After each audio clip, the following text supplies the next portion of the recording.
Kita akan belajar, saudara, untuk mengetahui fokus yang Tuhan Yesus buat, yang Yesus kerjakan. Ya, fokusnya, sasaran utamanya itu apa? Kita harus mengakui bahwa hampir semua gereja kita lihat sekarang ini, fokusnya itu dua, fasilitas dan program atau kegiatan. Saudara pernah menyadari enggak? Gereja sekarang lebih-lebih yang karismatik itu hobinya renovasi gedung. Maaf, jangan tersinggung dulu. Iya atau tidak? Saya tuh nggak ngerti. Kenapa? Karena buat mereka penampilan interior, sejuknya AC, lembutnya sound system dan sebagainya, itu market yang bagus. Betul? Karena untuk membuat orang itu bisa convenient, nyaman di situ, maka mereka memfokuskan kepada penampilan gedung, fasilitas. Dan otomatis makin bagus fasilitas itu harus diimbangi program yang bagus juga. Dan itu wajar. Dan akhirnya manusia bukan jadi tujuan utama, tetapi manusia atau anggota gereja itu menjadi kendaraan untuk mencapai sukses si pemimpin dalam gereja. Dan ini berbahaya sekali. Yang mana Tuhan Yesus selalu mengutamakan orang, fokusnya kepada manusia, bukan pada fasilitas. Setujukah saudara kalau saya berkata begini? Selemah-lemahnya kita, begitu banyak juga kekurangan-kekurangan dalam hidup kita sebagai manusia. Setuju nggak kalau kita punya konsep ini? Ayolah kita berusaha bagaimanapun juga kekurangan kelemahan kita, tapi ayo berusaha kita kembali pada Alkitab.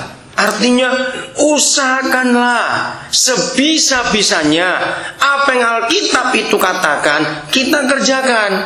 Tapi yang Alkitab tidak katakan jangan kita kerjakan. Kan harusnya begitu sebagai anak-anak papa yang dia sayang kita itu tadi. Tapi kenyataannya kita kan hitung nanti itu kira-kira berapa persen gereja itu berusaha kembali kepada Alkitab, dan berapa persen gereja itu sibuk mengerjakan sesuatu yang Alkitab tidak tulis. Nah, salah satu contoh adalah fokus ini tadi. Kita menemukan dalam 28 pasal Kisah Rasul itu sebagai bukti bahwa Tuhan tidak pernah memikirkan fasilitas sama sekali, tapi orang. Kita tinggalkan dulu ayat itu. Ada yang bawa bahasa Inggris enggak? Oke, nanti kita lihatnya. Mari kita lihat Yeskiel pasal 34.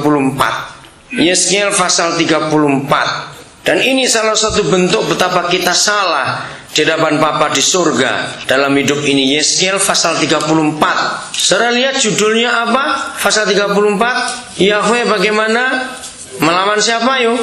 Gembala Israel yang baik melawan gembala-gembala yang jahat. Mengerikan sekali ini. Nah, saya akan baca mulai ayat yang ke-15. Aku sendiri akan menggembalakan domba-dombaku.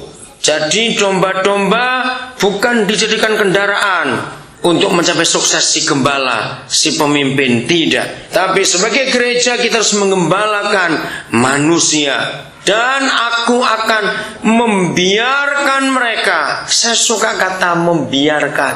Artinya apa? Diberi kebebasan. Domba-dombanya suruh apa? Berbaring. Kata ini menarik sekali. Tadi waktu makan ada seorang yang bertanya, saya jawab begini konsepnya itu. Selama hubungan kita dengan Tuhan itu adalah hubungan anak dengan papa, semuanya pasti beres. Tempatkan diri kita sebagai anak, dan Tuhan itu papa. Saya pernah mengajar dalam kelompok ini tapi beberapa tahun yang lalu.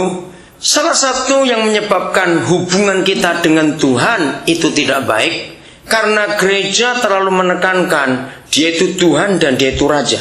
Saudara, kalau kita diajarkan untuk ditekankan dia itu Tuhan dan dia itu Raja, maka hubungan kita dengan pencipta alam semesta adalah hubungan ketakutan. Betul tidak?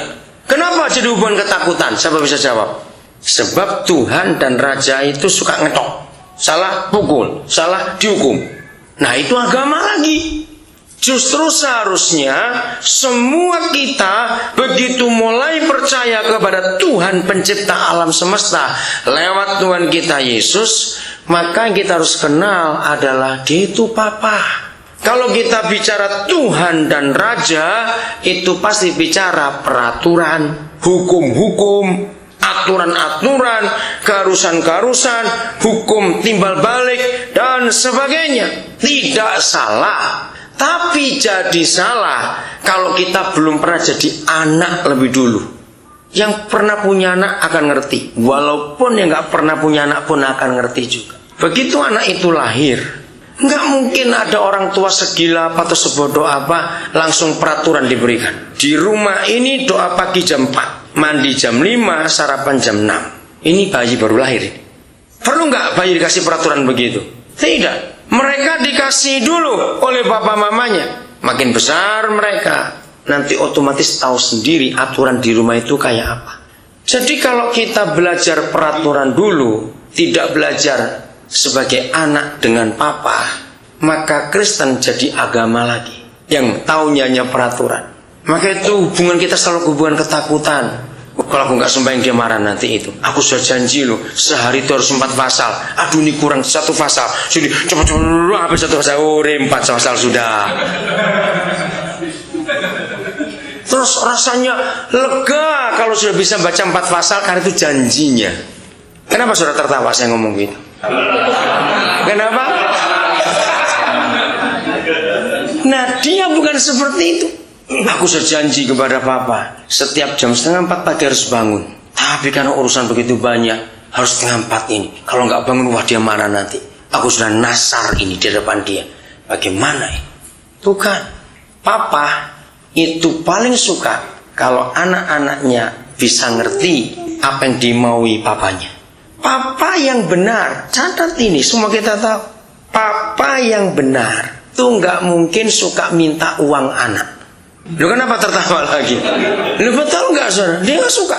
Tadi siang begitu turun dari pesawat, saya langsung ke daerah Perumahan Cengkareng karena melamar. Ini keluarga Islam yang akan jadi calon menantu kami itu baru mulai percaya Tuhan Yesus. Nah ternyata ada neneknya di situ, umur 84 tahun. Saya kaget, 84 Islam, orang Sunda asli. Tapi masih keren, suka tertawa. Wah banyolnya luar biasa nenek satu ini. Saya harus bilang, nek bisa main sinetron. Oh jangan begitu katanya. Nah yang hebat, dia tuh ngumpulin nasi apa. Saya tanya untuk apa nek? Oh anak-anak saya banyak di rumah. Loh nek kok anak kok begitu? Terus salah satu anak, dia tuh anaknya 11. Cucunya 53, cicitnya 18. Bayangin itu saudara.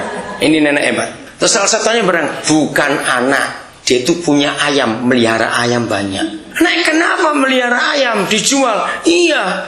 Terus walaupun tua, nenek tidak pernah minta uang anak. Kalau mereka mau ngasih silakan, tapi saya tidak pernah minta uang anak. Saya bilang, wah nek saya bangga, sudah tua begini rasa apa itu nggak mau minta uang anak. Nah bayangkan, ini orang Islam aja ngerti.